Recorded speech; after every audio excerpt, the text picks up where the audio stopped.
Hello friends.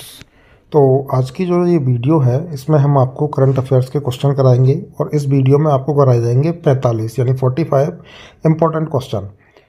तो 45 आपके लिए क्वेश्चन होंगे इसमें। अब ये जो वीडियो है ये आपकी 23 नवंबर, 24 नवंबर और 25 नवंबर के करंट अफेयर्स के क्वेश्चन होंगे इसमें। चलिए स्टार्ट करते हैं। क्वेश्चन 1, 25वें हार्नबिल महोत्सव के लिए किन देशों को आधिकारिक भागीदार देश घोषित किया गया है? तो ये किया गया आपका जापान और वेल्स को। आधिकारिक भागीदार देश किसको किया गया है? जापान और वेल्स। चलिए अगला क्वेश्चन है क्वेश्चन नंबर 2, निम्नलिखित में से कौन सा देश 4 दशक बाद जनगणना कराएगा? तो इराक जो है वो 4 दशक के बाद जनगणना कराएगा। क्वेश्चन नंबर 3, भारतीय बीमा विनियामक और विकास प्राधिकरण IRDAI के वर्तमान अध्यक्ष कौन हैं? तो भारतीय बीमा विनियामक और विकास प्राधिकरण के जो वर्तमान अध्यक्ष हैं वे आपके देवाशीष पांडा। ऑप्शन बी, देवाशीष पांडा। क्वेश्चन नंबर 4, न्यायमूर्ति D कृष्ण कुमार को कहाँ के उच्च न्यायालय का मुख्य न्यायाधीश नियुक्त किया गया है? तो D कृष्ण कुमार को आपका मणिपुर मणिपुर उच्च न्यायालय का मुख्य न्यायाधीश नियुक्त किया गया है। अगला है आपका क्वेश्चन नंबर 5, विश्व मत्स्य दिवस प्रतिवर्ष किस दिन मनाया जाता है? तो विश्व मत्स्य दिवस जो है वो प्रतिवर्ष आपका 21 नवंबर को मनाया जाता है। Option C. Question number 6, Rafael Nadal ने पेशेवर टेनिस से संन्यास ले लिया और वह किस देश से हैं? तो राफेल नडाल जो है वो है आपके स्पेन के। कहाँ के? Spain. Option D. Question number 7, miss charm India 2024 का ताज किसे पहनाया गया है? तो मिस चार्म इंडिया 2024 का ताज जो है वो शिवांगी देसाई को पहनाया गया है। Option A. क्वेश्चन नंबर 8, नंदन कुमार झा किसके अध्यक्ष चुने गए हैं? तो नंदन कुमार झा जो है वो इंटरनेशनल माइंड स्पोर्ट्स एसोसिएशन के अध्यक्ष चुने गए हैं। International mind sports association. Question number 9, project Veer Gatha 4.0 में 36 राज्यों और केंद्र शासित प्रदेशों के 1.76 करोड़ से अधिक स्कूली छात्रों ने भाग लिया। प्रोजेक्ट वीर गाथा किस वर्ष शुरू किया गया था? तो प्रोजेक्ट वीर गाथा जो है वो 2021 को शुरू किया गया था। क्वेश्चन नंबर 10, खेलो इंडिया यूथ गेम्स 2025 किस राज्य में आयोजित किया जाएगा? तो खेलो इंडिया यूथ गेम्स 2025 जो है वो आपका बिहार में आयोजित किया जाएगा। तो ऑप्शन सी आपका सही हो जाएगा, Bihar. Question number 11, question number 11 का कहता है आपका 21 नवंबर 2024 को रूस द्वारा लॉन्च की गई अंतर महाद्वीपीय बैलिस्टिक मिसाइल ICBM द्वारा किस यूक्रेनी शहर को निशाना बनाया गया है? तो ये बनाया गया आपका दनीप्रो को निशाना बनाया गया है। क्वेश्चन नंबर 12, 55वां भारतीय अंतर्राष्ट्रीय फिल्म महोत्सव 20 से 28 नवंबर 2024 तक कहाँ आयोजित किया जा रहा है? तो ये किया जा रहा है आपका गोवा में। ऑप्शन ए सही है। क्वेश्चन नंबर 13, हाल ही में इसरो ने गगनयान मिशन के लिए किस देश की अंतरिक्ष एजेंसी के साथ समझौता किया है? तो इसरो ने ऑस्ट्रेलिया की अंतरिक्ष एजेंसी के साथ समझौता किया है। क्वेश्चन नंबर 14, कौन सा देश ICA वैश्विक सहकारी सम्मेलन की मेजबानी करेगा? तो ICA की वैश्विक सहकारी सम्मेलन जो है वो भारत करेगा। कौन सा देश करेगा? भारत। क्वेश्चन नंबर 15, कौन सा देश हाल ही में ISA अंतर्राष्ट्रीय सौर संगठन का पूर्ण सदस्य बन गया है? तो पूर्ण सदस्य जो है वो आर्मेनिया बन गया है। आर्मेनिया पूर्ण सदस्य बन गया है। क्वेश्चन नंबर 16, हाल ही में अंतर्राष्ट्रीय अपराध न्यायालय ICC ने किस देश के प्रधानमंत्री के खिलाफ गिरफ्तारी वारंट जारी किया है? तो अंतर्राष्ट्रीय अपराध न्यायालय ने इजराइल के प्रधानमंत्री के खिलाफ गिरफ्तारी वारंट जारी किया है। क्वेश्चन नंबर 17, देश की राष्ट्रीय सुरक्षा को बढ़ावा देने के लिए किसने भारत का पहला कृत्रिम बुद्धिमत्ता AI artificial intelligence data bank launch किया है? तो ये किया विज्ञान एवं प्रौद्योगिकी मंत्रालय। Option C. क्वेश्चन नंबर 18, हाल ही में किस राज्य सरकार के द्वारा शासन में उत्कृष्टता को बढ़ावा देने के लिए सुशासन पुरस्कार योजना 2024 अधिसूचित की गई है? तो सुशासन पुरस्कार योजना 2024 जो हरियाणा सरकार ने शुरू की है। क्वेश्चन नंबर 19, अंतर्राष्ट्रीय सहकारी गठबंधन ICA महासभा 2024 का आयोजन 25 से 30 नवंबर तक कहाँ किया जाएगा? तो ये किया जाएगा आपका नई दिल्ली में, ऑप्शन ए। क्वेश्चन नंबर 20, प्रवासी पक्षी अमूर फाल्कन के बारे में जागरूकता बढ़ाने के लिए किस राज्य में 21 नवंबर को अमूरबाज उत्सव मनाया गया? तो अमूरबाज उत्सव जो है वो मणिपुर में मनाया गया, ऑप्शन सी। क्वेश्चन नंबर 21, हाल ही में कहाँ देश का पहला संविधान संग्रहालय स्थापित किया गया?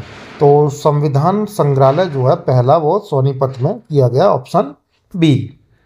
क्वेश्चन नंबर 22, हाल ही में किसने दिल्ली में लोगों द्वारा छतों पर सौर पैनल लगाने के लिए दिल्ली सोलर पोर्टल का शुभारंभ किया है? तो दिल्ली सोलर पोर्टल का शुभारंभ जो है दिल्ली की मुख्यमंत्री आतिशी ने किया है। क्वेश्चन नंबर 23, सतत व्यापार सूचकांक 2024 में भारत वैश्विक स्तर में कौन सा स्थान पर है? तो सतत व्यापार सूचकांक 2024 में भारत जो है वो 23वें स्थान पर है। क्वेश्चन नंबर 24, हाल ही में इसरो ने गगनयान मिशन के लिए किस देश की अंतरिक्ष एजेंसी के साथ समझौता किया है? तो इसरो ने गगनयान मिशन के लिए ऑस्ट्रेलिया के साथ समझौता किया है। क्वेश्चन नंबर 25, अंतर्राष्ट्रीय गीता महोत्सव 28 नवंबर से 15 दिसंबर 2024 तक कहाँ आयोजित किया जाएगा? तो ये किया जाएगा आपका Kurukshetra, option A. Question number 26, निम्नलिखित में से किस राज्य सरकार ने देश की पहली नाइट सफारी बनाने की घोषणा की है? तो ये उत्तर प्रदेश, ऑप्शन ए, पहली नाइट सफारी उत्तर प्रदेश। 27, हाल ही में ब्राजील ने आधिकारिक तौर पर किस देश को G20 की अध्यक्षता सौंपी है? तो ब्राजील ने आधिकारिक तौर पर G20 की अध्यक्षता जो है वो दक्षिण अफ्रीका को सौंपी है, तो ऑप्शन ए आपका सही हो जाएगा। 28, हाल ही में किस देश ने अडानी ग्रुप के साथ हुई 700 मिलियन की विद्युत ट्रांसमिशन डील रद्द कर दी है? तो कर दी केन्या ने, ऑप्शन सी, केन्या। 29, निम्नलिखित में से कौन सा देश 1 दिसंबर से नागालैंड में आयोजित हार्नबिल महोत्सव में भागीदार देश है? तो यह है जापान, ऑप्शन ए।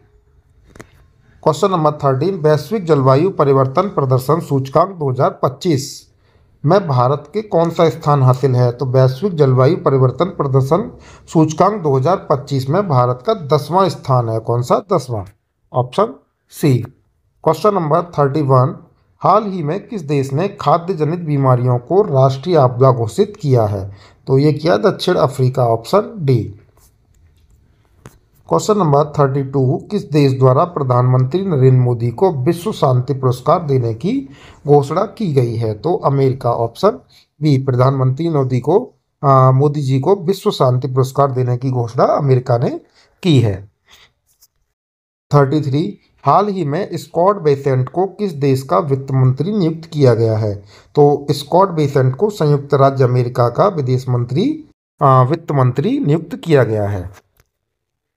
34, संयुक्त राष्ट्र ने किसे 20 नवंबर को UNFCCC डिजिटल क्लाइमेट एडवाइजरी का ग्लोबल ब्रांड एम्बेसडर चुना है? तो ये चुना है आपका पंजाबी गायक शुभ को, ऑप्शन सी। क्वेश्चन नंबर 35, वैश्विक जलवायु परिवर्तन प्रदर्शन सूचकांक 2025 में भारत का कौन सा स्थान है? तो ये भी क्वेश्चन हो गया था, 10वां स्थान। कौन सा? 10वां। 36, हाल ही में कौन सा देश अंतर्राष्ट्रीय सौर गठबंधन का 104वां पूर्व सदस्य बन गया है? तो यह है आपका आर्मेनिया। क्वेश्चन नंबर 37, हाल ही में भारत और किसने अपने सीमा पार लेन देन को स्थानीय मुद्रा में निपटाने के लिए समझौता किया है? तो भारत और मालदीव ने। 38, हाल ही में DRDO ने किस तट से भारत की पहली लंबी दूरी की हाइपरसोनिक मिसाइल का उड़ान परीक्षण सफलतापूर्वक किया है? तो ये क्या है आपका उड़ीसा तट, ऑप्शन सी। कहाँ किया है? उड़ीसा तट पर। क्वेश्चन नंबर 39, हाल ही में कहाँ देश की पहली आत्मनिर्भर गौशाला का शुभारंभ हुआ है? तो पहली आत्मनिर्भर गौशाला का शुभारंभ आपका ग्वालियर में हुआ है, ऑप्शन ए। क्वेश्चन नंबर 40, प्रतिवर्ष किस तारीख को अंतर्राष्ट्रीय महिला हिंसा उन्मूलन दिवस मनाया जाता है? तो अंतर्राष्ट्रीय महिला हिंसा उन्मूलन दिवस जो है वो आपका 25 नवंबर को मनाया जाता है, ऑप्शन सी। 41, प्रधानमंत्री नरेंद्र मोदी को 24 नवंबर को आयोजित मन की बात कार्यक्रम कौन से कार्यक्रम की कड़ी थी? तो 24 नवंबर को अभी फिलहाल मन की बात कार्यक्रम जो हुआ था वो प्रधानमंत्री कौन सी कड़ी थी? वो थी आपकी 116वीं, यानी 116वीं कड़ी थी, ऑप्शन सी। क्वेश्चन नंबर 42, हाल ही में कितने युवा कलाकारों को वर्ष 2022 और 2023 के लिए उस्ताद बिस्मिल्लाह खान युवा पुरस्कार से सम्मानित किया गया है? तो 82, ऑप्शन सी 82। क्वेश्चन नंबर 43, संयुक्त राष्ट्र सतत पर्यटन घोषणा पर कितने से अधिक देशों ने हाल ही में हस्ताक्षर किए हैं? तो 50 देशों ने। कितने देशों ने किए हैं? 50 देशों ने। क्वेश्चन नंबर 44, वर्तमान में भारत वैश्विक स्तर पर कौन सा सबसे बड़ा सेवा निर्यातक है? तो यह है आपका 7वां, ऑप्शन सी। क्वेश्चन नंबर 45, हाल ही में भारतीय सेना ने किस राज्य में मानवीय सहायता एवं आपदा राहत अभ्यास संयुक्त विमोचन 2024 आयोजित किया है? तो भारतीय सेना ने मानवीय सहायता एवं आपदा राहत अभ्यास संयुक्त विमोचन 2024 ये आपका गुजरात में आयोजित किया गया है। कहाँ किया है? गुजरात में। किस राज्य में? गुजरात में। तो ऑप्शन बी आपका सही हो जाएगा। तो ये थे आज के 45 इंपॉर्टेंट करंट अफेयर्स के क्वेश्चन। अगर क्वेश्चन पसंद आए हों तो वीडियो को लाइक करें और चैनल को सब्सक्राइब करें, जिससे आपको इसी प्रकार की करंट अफेयर्स की वीडियो डेली मिलती रहें। धन्यवाद।